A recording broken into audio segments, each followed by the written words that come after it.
Or high candidate July 7, Wednesday in the year of the plague 2020, and I'm Hugh Hewitt. Good morning to you wherever you are. I'm heading off on a break tomorrow and Friday. Colonel Kurt Schlichter will be in for me. It is the Fetching Mrs. Hewitt and my 38th wedding anniversary. 38 wonderful years of her putting up with me, and the 20th anniversary of the Hugh Hewitt Show on Friday. So we're just doing a little bit of celebrating. She puts up with a lot with this radio show and with me, and has been doing so really for 41 years, since we dated for 3 years prior to getting married. So I would just beg your indulgence for a couple of days. It's not my vacation. It's just a thank you to her. There are places you can still drive to during the virus. I want to begin the rundown today with a different, not the headline. One headline triggered me to think about this. I spent 12 years in parochial school at St. Pius X, at St. Mary's, at Blessed Sacrament, and at John F. Kennedy High School in Warren, Ohio. And I had pretty good parents. I had superb parents. They were all united in one mission, which was to introduce into their three boys. Those schools educated my brothers as well, and my parents, and my family at large and their friends, basic human decency and courtesy. The idea of a conscience, the idea that the people around you are deserving of dignity and respect. They are very much products of the Midwest, products of their upbringing. Both of my parents were Depression kids. My great-grandfather was an immigrant. My mother's family, not much longer here. They didn't have anything in the Depression, zero. My grandfather had an uncle who died. He was a farmer who got to go to law school. They didn't have to go to college in between in those days. Later in his life than you would normally do it today, and he did, and he became a judge and was moderately successful. My grandfather was a fireman, so they were very modest people. They made a good living. My dad was a small town lawyer because after the war, he went to the war, of course, but after the war, University of Michigan Law School admitted him, and he did it in 2 years, and he practiced law at the same. But he was insistent. He coached the basketball team for 25 years. He served on the hospital board. He did all that stuff. My mom was a nurse, never went to college, but they insisted on basic human dignity. And you didn't get out of line.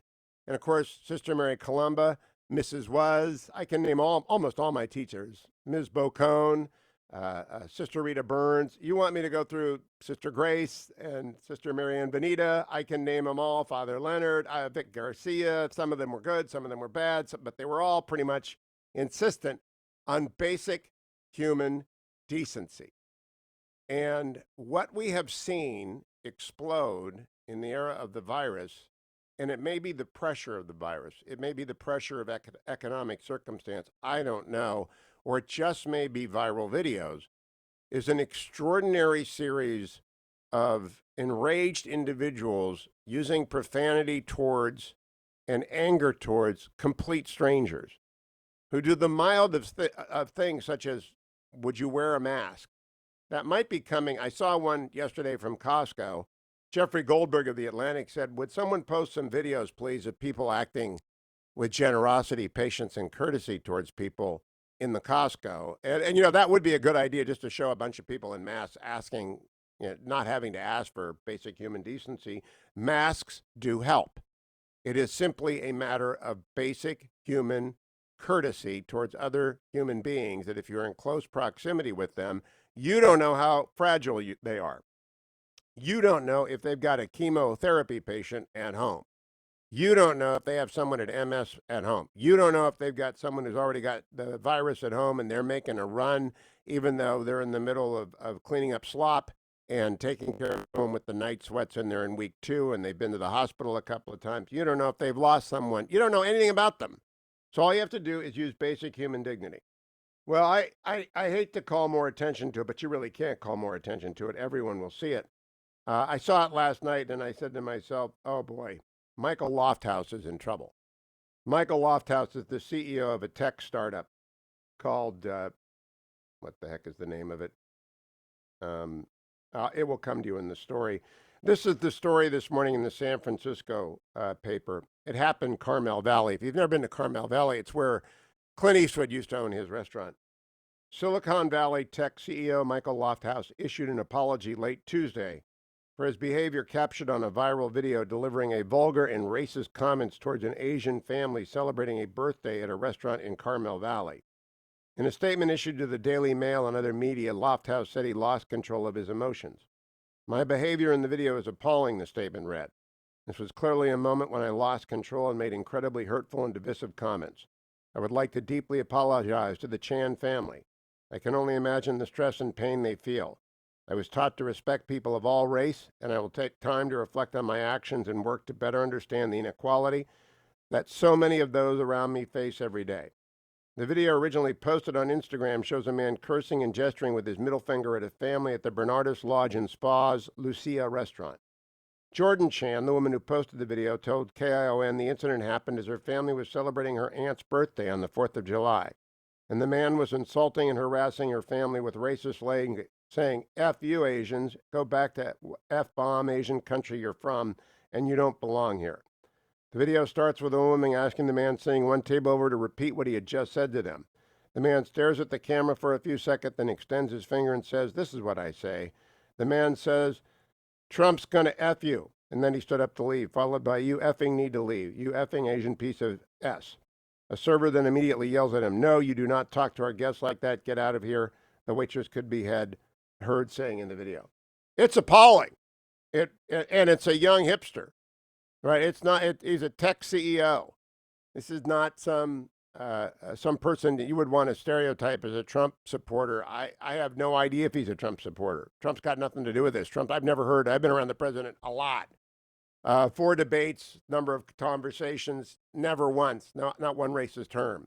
I don't think there's a racist bone in his body. A lot of people like to call him a racist, but I will say this: it's despicable behavior. And I just don't know where this is coming from in America. I do not believe it's the president. I believe it's a combination of pressures, a combination of bad social media, a combination of all sorts of virus-induced stress. But it's also, and I'm out on a limb here, I think it's a collapse of civility and decency that traces back to the collapse of education. You know, you just could not come out of 12 years of Catholic high school and grade school and do this. You couldn't. It's a pressure machine. It's a molding machine. You know, I don't even remember what we did with an hour of religion a day for 12 years, but we had an hour of religion class a day for 12 years. I don't know what we did. I still can't find a chapter in the Bible. I've heard it all like every time because you go to Mass every 3 years. You hold every gospel, every bit of every gospel in 3 years. But I still can't find anything. You know, tell me to go find Ephesians. I got to call Mike Regal or Mark Roberts or one of my theologian buddies to say, what the heck are they talking about here? You know, and I talk to people like N.T. Wright on the air and other great theologians. Rick Warren's been on a few times. And I talk to people of the book. I talked to Dennis Prager, who's a great teacher of the Talmud and of the Torah. I talked to all these different people, and I just think the collapse of decency is deeply embedded in the turn away from religion. That is why I'm so invested in what the Supreme Court hands down tomorrow, which I'm hoping they're ending their term tomorrow. The Our Lady of Guadalupe case about whether or not religious schools can hire. But you know what? Social media might replace a conscience. What I am learning is that viral videos of jerks and of people who've lost control immediately shame and penalize those people. So what conscience might not have been put into you, viral videos are going to beat into you because everyone's got a phone. Everything is observed. Everyone who participates in unlawful behavior eventually gets arrested. But I must say, in the rundown concluding, just check your conscience, people. Ask yourself, do you want this to go viral? If you can't ask, what would God think about this? Then ask yourself, what if this goes viral on a video? Because honestly, the kind of stuff I see makes me wonder what has happened to the soul of millions of people. That ends today's rundown. The news is next on The Hugh Hewitt Show.